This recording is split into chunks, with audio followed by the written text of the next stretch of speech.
Президент Казахстана Касым-Жомарт Токаев прибыл в Шанхай на Всемирную конференцию по искусственному интеллекту, которая открывается в пятницу.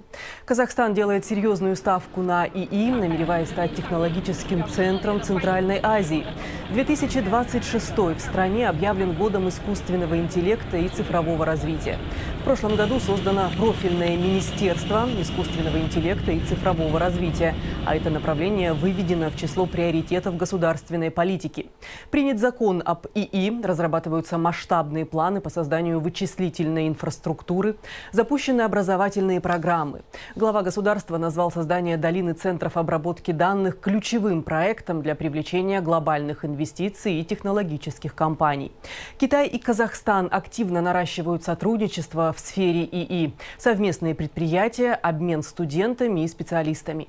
Стороны намерены сообща развивать технологии искусственного интеллекта.